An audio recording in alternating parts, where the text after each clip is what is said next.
There is a way to turn ordinary sand into solid stone using nothing but 2 metal rods and 3 volts of electricity. No cement, no mixer, no factory, no kiln, no chemical binders, just sand, salt water, and a current weaker than a single AA battery. In 2024, researchers at Northwestern University pushed a mild electrical pulse through a beaker of seawater-soaked beach sand and watched the loose granular mass harden into rock. Not coated, not glued, not pressed. Transformed. The sand itself became stone within minutes, and the structure they pulled from the tank could not be broken with a hammer. The cost of this process runs between $3 and $6 per cubic meter of treated ground. Conventional cement-based ground reinforcement costs up to $70 per cubic meter. Concrete seawalls cost $15 million per kilometer. The global cement industry produces over 4 billion metric tons of product every year, and releases roughly 1.6 billion metric tons of carbon dioxide annually. That is 8% of all greenhouse gas emissions on the planet flowing from a single industry. And the chemistry that could replace it has existed in peer-reviewed scientific literature since 1976. This is the story of electrolytic mineral accretion, a construction technology the cement industry has known about for nearly 50 years. The year is 1832. British scientist Michael Faraday is working at the Royal Institution in London, having just established the laws of electrolysis, the foundational principle that an electrical current passed through a liquid containing dissolved ions will pull those ions out of solution and deposit them as solid material on a metal electrode. Seawater is the most ion-rich fluid on Earth, carrying dissolved calcium, magnesium, sodium, chloride, and sulfate at concentrations that have remained nearly constant since the oceans first formed. When Faraday applies a small voltage to 2 metal plates submerged in seawater, he observes what he describes in his lab notes as a stony accumulation forming around the negative electrode. Calcium carbonate, the same compound that builds seashells, coral skeletons, and chalk cliffs, precipitates directly from the salt water and bonds to the metal. Faraday notes it, publishes it, and moves on. For 144 years, the discovery sits in scientific journals as a curiosity. Nobody connects it to construction. Then, in 1976, German architect Wolf Hilberts reads Faraday's papers. Hilberts is running a research lab at the University of Texas, built around the idea that buildings should grow the way living organisms do. He sees Faraday's work and asks a question nobody had thought to ask before. What if you scaled it up? What if instead of growing a thin crust on a metal plate, you grew an entire structure? Hilberts drops his steel frame into the Caribbean Sea, connects it to a small solar panel, and waits.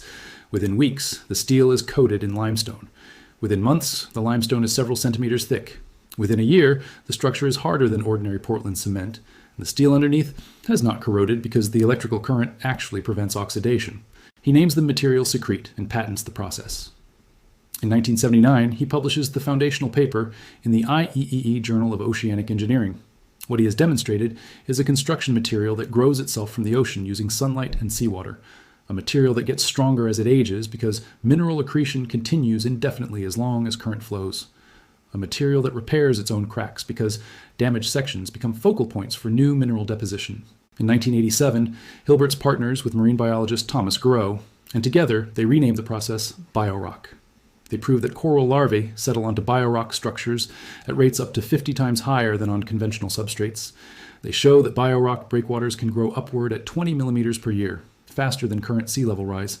They install biorock structures in more than 20 countries, including the Maldives, Indonesia, the Seychelles, Japan, and across the Caribbean. In Pemuteran, Bali, over 117 biorock reefs are constructed by local communities at a fraction of the cost of concrete alternatives. In the Maldives, biorock structures survived the catastrophic 1998 coral bleaching event with up to 50 times higher coral survival rates than surrounding natural reefs. The technology works. It is field-tested across 3 decades. The science is settled.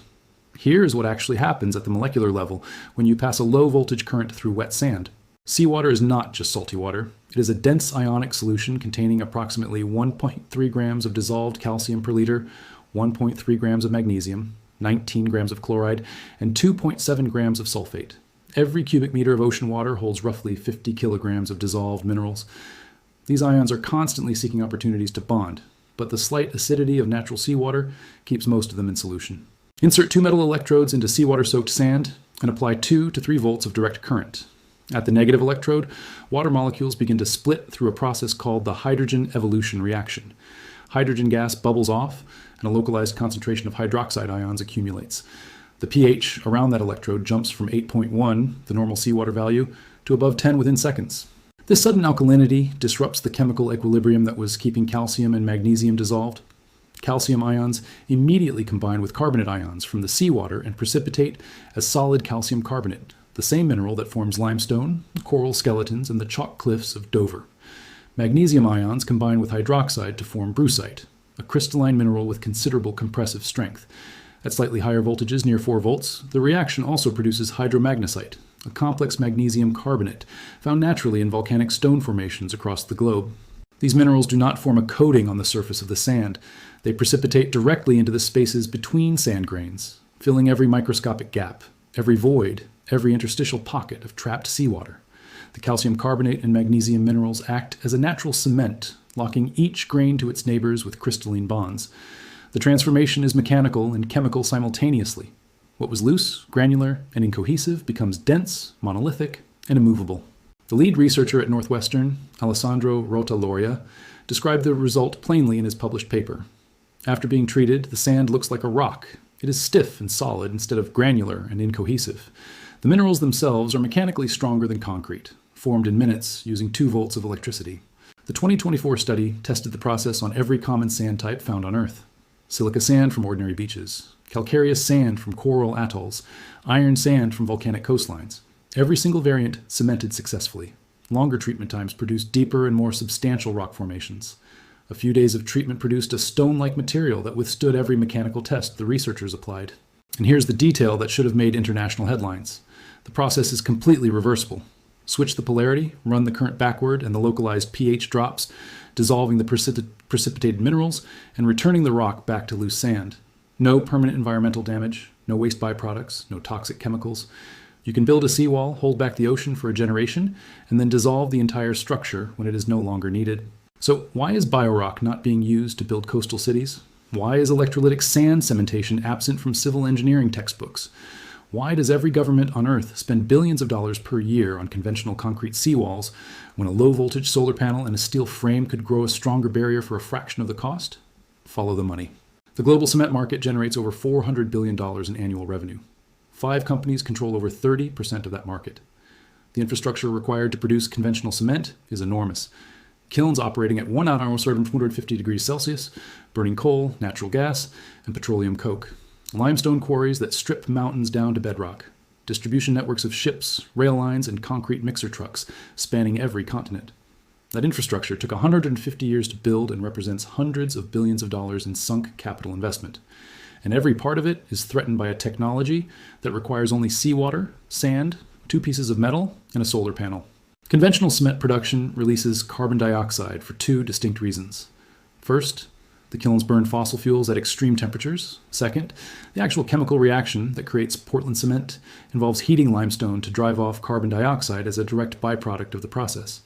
For every ton of cement produced, roughly 800 to 900 kilograms of carbon dioxide is released into the atmosphere. The cement industry alone is responsible for more carbon emissions than every aircraft on Earth combined. If the cement industry were a country, it would rank as the 3rd largest emitter on the planet, behind only China and the United States. Electrolytic mineral accretion does the opposite. It absorbs dissolved carbon dioxide from seawater and locks it into solid calcium carbonate. The process is carbon negative when powered by solar, wind, or any renewable energy source. Every cubic meter of electrolytically cemented material represents a net reduction in atmospheric carbon dioxide rather than an addition to it. So why is the cement industry not racing to adopt this technology? Because their entire business model depends on a centralized, energy-intensive, kiln-based production system that they own and control. Biorock is the opposite of that model in every dimension. The raw material is seawater, which covers 71% of the Earth's surface and cannot be owned by anyone. The energy input is low enough that a small solar panel can power an entire structure. The construction process can be carried out by local communities with basic training. There is no shipping cost because the building material grows in place. There is no factory because the ocean is the factory. The cement industry cannot meter seawater. They cannot patent sand. They cannot license sunlight. And they cannot build a $400 billion industry around a technology that any coastal village can deploy for the price of a steel rebar frame and a 12-volt solar charger. The suppression is not dramatic. There are no smoke-filled rooms, no banned books. The suppression is structural and largely invisible. When a $400 billion industry exists, the universities that train civil engineers receive funding from cement companies. The trade journals that shape industry specifications are supported by cement company advertising. Building codes that municipalities adopt are drafted with input from industry lobbyists. The construction firms that bid on public projects use cement-based methodologies because those are what bid specifications require. Textbooks teach what gets funded. Engineers learn what gets taught. Codes mandate what engineers know. The system perpetuates itself without requiring anyone to actively conspire against alternatives. Hilbert's patented BioRock in 1979. That patent expired decades ago. The technology is now legally in the public domain. Any government, contractor, or community could deploy it tomorrow with zero licensing fees and zero legal obstacles. And yet, you can search every major construction supply catalog in North America and find no electrolytic cementation products. You can read through Federal Highway Administration material specifications and find no mention of mineral accretion as a recognized soil stabilization technique. You can attend major civil engineering conferences and hear nothing about it on the main stage. The 2024 Northwestern paper was published in Communications, Earth, and Environment, a Nature portfolio journal. The lead researcher acknowledged funding from the United States Army Research Office. The research is publicly accessible and fully peer-reviewed, replicated across multiple sand types from multiple continents. And still, in any city in America, if a homeowner approached a contractor and asked for electrolytically cemented sand in place of concrete, the contractor would not know what they were talking about. That is suppression by omission, the most effective kind. You cannot ban a technology the public has never heard of. You simply need to ensure they never hear of it. Here is what a practical application actually looks like. For a coastal structure, you need 3 components: a metal frame, typically steel rebar bent into the shape of the structure you want to grow; a small power source, capable of delivering 2 to 6 volts of direct current at low amperage, which can be a standard car battery, a small solar panel, or a modest wind turbine; and an inert anode made of titanium or another conductive metal that resists corrosion under sustained current. Position the rebar frame in seawater-saturated sand, connect the negative terminal of your power source to the rebar, connect the positive terminal to the anode, and switch on the current. Within hours, the first mineral deposits begin forming on the rebar. Within days, a visible coating of calcium carbonate appears. Within weeks, the structure has gained significant mechanical strength. Within months, you have grown a solid mineral structure that exceeds the strength of conventional concrete. For ground stabilization, insert electrodes directly into seawater-soaked sand at strategic intervals. The sand between the electrodes converts to a rock-like solid as minerals precipitate into the interstitial spaces. Treatment zones expand outward from each electrode in a roughly spherical pattern, and overlapping zones create a continuous solid mass. The energy requirements are low. 1 kilowatt-hour of electricity produces between 0.4 and 1.5 kilograms of accreted mineral material. A 50-watt solar panel running for 10 hours produces enough current to grow several kilograms of stone per day. There are no moving parts, no fuel to deliver, no waste to dispose of. The limitations are real and worth stating clearly. The process requires seawater or water with sufficient dissolved minerals, making it most effective in coastal applications or locations with access to brine sources. Freshwater applications require added mineral salts, which reduces the cost advantage. Growth rate, while consistent, is not instantaneous. Building a substantial structure takes weeks to months, not hours. For applications requiring immediate load-bearing capacity, conventional methods still have a practical role. But for coastal protection, marine infrastructure, artificial reef construction, shoreline stabilization, and foundation reinforcement in coastal zones, this technology has been ready for deployment since 1979. 47 years of proven field performance. Documented projects in over 20 countries, peer-reviewed research from major universities on multiple continents, and almost no public awareness. Wolf Hilberts spent the last 3 decades of his life pushing this technology against an industry that had every financial reason to ignore him. He passed away in 2007 without seeing his invention scaled to the magnitude it deserves. Thomas Garreau continues that work today through the Global Coral Reef Alliance. The research is not buried in a dusty archive. It is sitting in plain sight in published papers that anyone with library access can read. The construction lobby depends on every building code in every city, continuing to specify Portland cement and conventional aggregate. The fossil fuel companies that supply the kilns depend on cement, remaining the default industrial material. The entire infrastructure of modern construction, from quarries to mixing trucks to concrete pumpers, depends on the public accepting that no alternative exists. There is an alternative. It was discovered in 1832, developed in 1976, deployed in 1987, and validated again in 2024. Sand, seawater, and 3 volts. The same chemistry that built coral reefs across every ocean on Earth. Ready to rebuild coastlines, protect cities from rising seas, and replace the most polluting manufacturing industry in human history with something the ocean itself invented.